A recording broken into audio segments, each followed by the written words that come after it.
Darren Dreger is TSN Hockey Insider, one half of the Rain Dregs Hockey Podcast. He joins us now.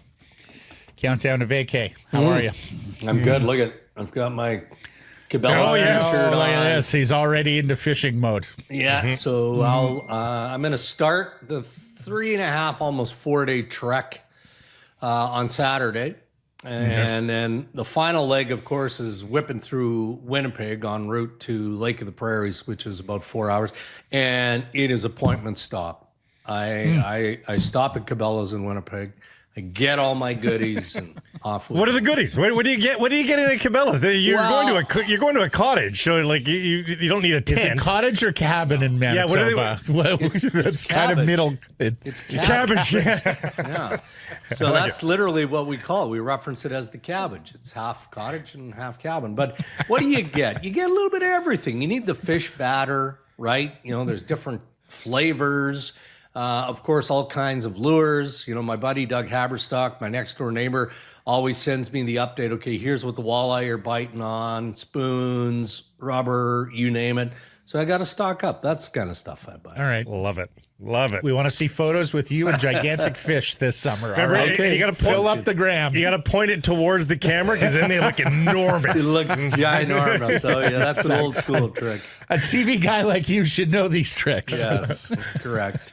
Darren will be hosting a Saturday morning program coming soon. Real Fishing with Dreger is back. Henry, Italo, and Dregs. When we spoke yesterday, you were telling me it was all quiet on the Canucks end. As we reconvene here on Monday morning, Dregs, where's the activity at with the Canucks? Well, I would say still relatively quiet, but you know, again, you got to be careful in how you dissect that because we're on the eve of July 1st, and clearly the Vancouver Canucks, like pretty much every playoff contending team anyway, is scouring for upgrades, and that's what the Vancouver Canucks are doing. You know, they're looking at the reality of the landscape, and we've spent a whole lot of time talking about, okay, well, they have a need at center ice. I mean, go back to the trade deadline. We talked about their need at center ice, and I think they feel that that's an area that they still would like to improve on, but they're hearing good things, getting good feedback from Elias Pettersson, who told he's working out hard and he's coming to camp motivated and physically he's going to be stronger and he's going to be ready. Good news on the Phil Hedl front. You know, he too is healthy. And if Philip Hedl is healthy, then that gives the Vancouver Canucks a real strong option at, again, 2 center. But I use the word if appropriately. Right? On both fronts here. You know, if I'm a Canucks fan, I think I'd appreciate being skeptical or allowed to be skeptical. And so I think that's where the fan base is. But that's also part of what motivates Patrick Allvin to continue having the conversations that he's having. You know, both internally looking at what the free agent market looks like, and up the middle of the ice, it's not great, right? There are some options there, but not great. And then trade considerations that are ongoing as well. And you know, you look at what Abbotsford has, right? You know, there's some interesting young pieces there that if you had to package something, and I don't like throwing out names, you guys know that, because I think it's unfair to the players unless you're getting close on something, and then that's a different conversation.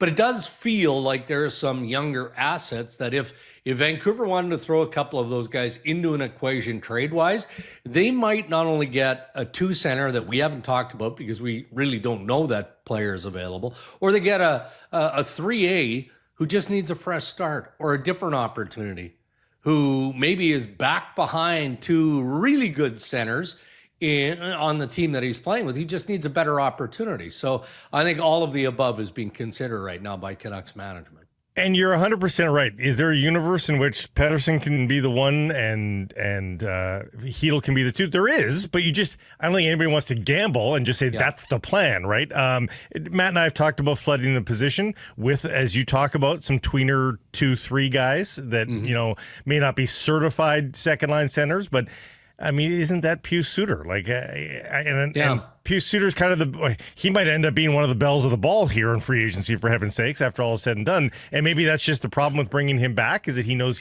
he's got the leverage that he's never had in his career. But it sounds like Pius Suter. Yeah, and I think that Vancouver has all kinds of time for that scenario, mostly because you know what you have. And you've got a guy if he's in the 3-hole, that's a pretty good option. But we saw him, comfortably play in the top 6, forced to be in the top line at times with the Vancouver Canucks last year, and he didn't look grossly out of place. At times maybe a little bit overwhelmed and all of that. But I'm always reminded, certainly by retired centers, and Ray Ferraro's name pops into mind when people challenge, well, he's not a number 1 center. Well, if he has to be the number 1 center, then by definition of being a number 1 center in the NHL, that's what he is. And that's not what Suter is. But I do think that there's value in comfort and knowing what you have in the player. But Blake, your point is well made. When you get to free agency, you've earned the opportunity to make some cash, to see what's available out there. But the fit has to be right as well. And I haven't really dug too deep on this. I've just read some of the ramblings around Suter. And I think there's numbers being tossed around, upwards of $5 or just north of $5 million per. Is that too steep for the Vancouver Canucks? We'll see what the market shows on Suter. And maybe there is an opportunity, for him to sign back if it's not as deep or as strong as he's hoping in free agency. Most of the free agents that have signed with their native teams, have actually done so on a pretty good deal. I don't think anybody's really fleeced the team, but a lot of those guys have had big paychecks before, and Pius hasn't, right? No, that's fair. And you're also looking at some of the older guys, right? Like it was Claude Giroux yesterday with the Ottawa Senators. Before that, it was John Tavares, and you're bang on. I mean, those two guys have made generational money to this point of their careers, and would have made more, frankly. I had clubs. And, you can't even go down this road because it suggests tampering. I'm not saying that there was communication with Pat Brisson, but I had clubs tell me yesterday after the news broke that Giroux is staying in Ottawa on the 1-year deal, that they believe that he would have commanded beyond $6 million per on a 2-year deal. And he ends up getting, a 1-year deal with a $2 million base and roughly $2.75 million in achievable bonuses. So, yeah, I don't think Pius Suter is in that category because he hasn't made the same level of money, and those guys are also a bit older. Mm-hmm. What's the latest on Boeser? Yeah. Man, speaking of making money, this guy's he's gonna make bank. And it's primarily because of free agency just not being a deep pool, especially when you're talking about scoring forwards, and in his case, a scoring winger. And I look at the teams that have need. I've seen the speculation around Edmonton. Unless the Edmonton Oilers are working with a different salary cap than the rest of the National Hockey League, I don't see it. Sure, they could move out Adam Henrique. Not easy. He's got a no-move clause. They could trade Victor Arvidsson. I expect they will. That's part of the Evander Kane cap relief formula, right? I've seen rumors around the Toronto Maple Leafs. I don't think so. I don't, and this isn't a knock on Brock. He doesn't play the type of game that Craig Berube would need and expect that forward to play. Beyond, having a scoring touch, right? He's a better fit for me in Winnipeg. And Winnipeg probably is going to lose Nikolai Ehlers in free agency. Cheveldayoff he's probably making calls to the agent today, taking yet another swing. And he is going to go down swinging with Nikolai Ehlers because they love him there. So if Ehlers decides that he's going somewhere else and sure feels that way, then I think that Winnipeg would be a top contender for Brock Boeser. But boys, we're talking about probably an annual average salary of $8 million plus for Brock Boeser. It's a lot of money. Is there any chance the Canucks circle back? Is there any chance he stays home? Well, I don't know that there's zero chance, so I'll leave that door open just a little bit. But, it didn't feel like the Vancouver Canucks had the stomach to get into that sort of a financial stratosphere, when they were talking about contract extension leading up to the trade deadline. And not to be a hard ass here, because I like Brock. I think in the right environment, he can be an impactful player. But don't lose sight of the fact that Vancouver couldn't get, a second-round draft pick, third-round pick? I think LA was the team that offered a third and then cut bait at the last second and went to Andrei Kuzmenko. before, making headway with Brock Boeser. So it's funny how times change when you're in an off season, you've got more financial flexibility and you're looking at your roster and going, okay, we've lost some good pieces here to free agency. Somebody's got to help us with offense. And that's where the value comes in Boeser. It's strange that it's the same universe. You're right. I don't quite understand. We haven't talked Demko yet, have we? Should we move on to the goaltending? No, While we're talking about incumbents, let's deal with that, because I don't think people saw this as a front burner issue on day one here for free agents for the Vancouver Canucks. And yet, is that looking likely that Demko signs maybe as early as tomorrow? Yeah, beyond likely. It's going to get done. It'll get done. And he can't sign the contract until July 1st. So maybe that's why, both the team and the player representatives here are being so stingy in offering up the specifics. I was told that they agreed on term, and just the final strokes of this are around the dollar and the structure of the contract, but nothing but optimism. And both sides have basically told me it is going to get done. So what interests me most, aside from the money, that's always of interest, is the term. Right? I don't think it's in that 4 or 5 year category. So what does that tell you? Could it be less? Could it be a 3-year deal? Vancouver initially didn't have comfort going with a longer term. So I thought that 4 or 5 years made sense, but that's the one thing that my sources have said. It's not 4 and it's not 5. So is it 6 or is it 3? We're getting into the semantics of it all, but we'll find out. But I am comfortable because I've said it and saying that I strongly believe it's getting done. So does that also mean they're bringing Lankinen and Shelov's back? Have you heard anything there? Lankinen's got trade protection that kicks in tomorrow. Yeah, it does seem like Demko and Lankinen is your 1-2 punch, and then you've got a decision to make on what you do with Shelov's. But those are decisions that I guess you can just kind of wait it out a little bit. The priority was getting Demko locked down. I know that the Canucks basically told teams a couple of weeks ago now, we're not engaging any longer in trade discussion. And I think we more or less put that to bed the last time we talked. So I think they feel pretty good about their 1-2 punch in Lankinen and in Thatcher Demko. Well, in lieu of getting the forward help that they so desperately need, the other approach they could take, and they've got a decent blue line too here, Dregs, is that maybe their approach is just like, okay, we're just going to defend the heck out of the goal between the defense and the goaltenders, and are they going to play late 90s hockey here and win 2-1 games? Well, and look, therein lies the value of Adam Foote as the new head coach of the Vancouver Canucks. He's not strictly a defensive-minded coach, because that was the role that he played in the National Hockey League, and that's the role that he's occupied in his coaching time with the Canucks. Again, I'm reminded of the heydays that he had with the Colorado Avalanche, and man, defending back in that era wasn't an easy thing to do with how freewheeling the game can be at times. But I think that's the direction they're going to have to go, especially if they don't get offensive upgrade, right?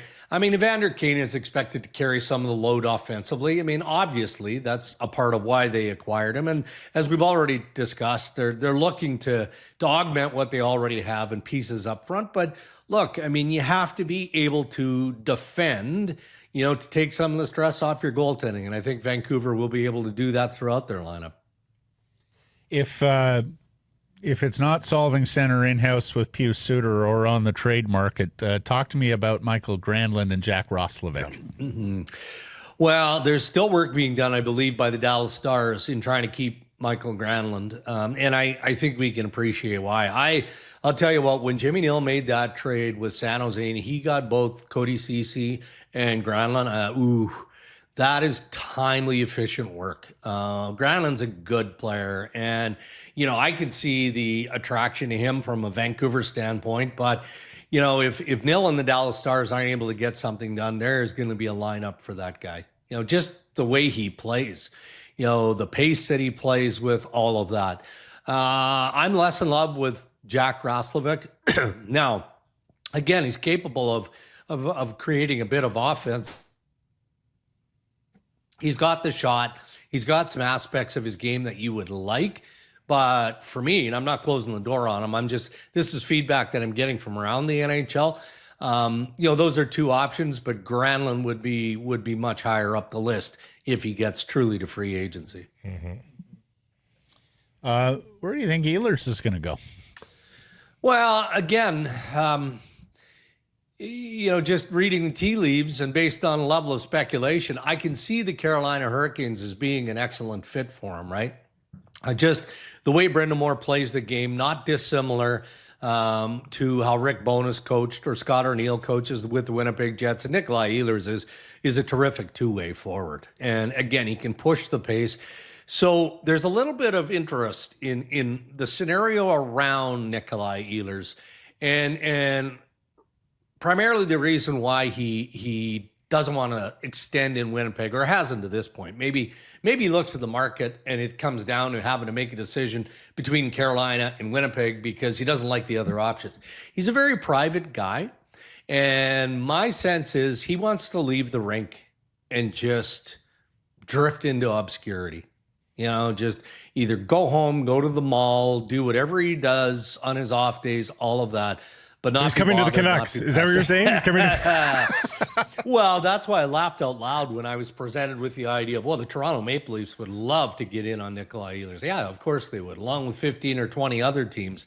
But this guy's going to have his pick of the litter. And from a lifestyle perspective, that's why he wants to leave Winnipeg. And it's not like people were staking out his house. So, I mean, is Carolina that type of environment, that type of lifestyle? I could see from a hockey perspective why he would be a good Carolina Hurricane, but we'll have to see how it plays out. I just Googled paging Don Waddell in Columbus. You've got somebody interested in your market. Yeah, I just Googled, and Marco Rossi is still a member of the Minnesota Wild. Holy cow. At last check. I was certain he was being traded. I was certain of it. And now it looks way more certain that he's staying, doesn't it? It does. And that's a weird one. I would have bet heavily that was a deal that was going down at the draft. And not that Billy Guerin and the Minnesota Wild were just going to throw him into a pile and give him up for next to nothing. And maybe that's why he's still with the Wild. Is that the deals just weren't good enough. The offers weren't good enough. And I'm going to flip it a little bit. I'm also surprised that Bo Byram is still with the Buffalo Sabres. I'm surprised that Rasmus Andersson is still with the Calgary Flames. Now, different. Those guys are up the ladder above Marco Rossi, but Marco Rossi is an attractive, young, dynamic piece. So I would expect that Bill Guerin's ask was just too heavy for a lot of clubs. News will develop over the course of this day on Rasmus Andersson. We'll probably talk about it on SportsCenter later tonight too. Craig Conroy had tons of interest in him and strong trade offers that he would have acted on. Andersson wouldn't move. He's got trade protection, right? He wouldn't move. And good on him, man. I appreciate that when players dig in. But hold on here. It's not like we're talking about outposts where he was going here and there, and you could understand, okay, well, maybe he doesn't want that. No. There were some hefty market contending teams that were trying to land Rasmus Andersson. No, I've got a team in mind, and no, I'm just not going to do it. So, to be determined on the Rasmus Andersson file. He might end up back in Calgary for at least part of next season. Wow. Those are all interesting names and names that may keep us busy beyond July 1st. We know you got a big one tomorrow with TSN, and you've given us the rest of your summer schedule. So thank you again for this season, Mr. Dreger. So great, Dreger. Always a good time catching up with you, and have a fantastic summer.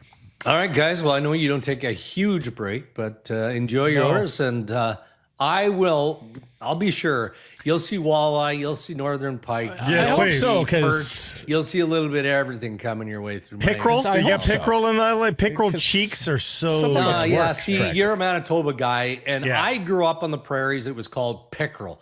But now, I don't know who changed it out there, but the highbrows call it walleye now. It's not. That's the same fish. Oh, okay. I didn't know that. It's the same fish. Yeah. Oh, okay. Mm-hmm. Go get some walleye for me. Yeah, crack of dawn. Better see you out there on the lake, the stillness of the lake. Yeah, thanks guys.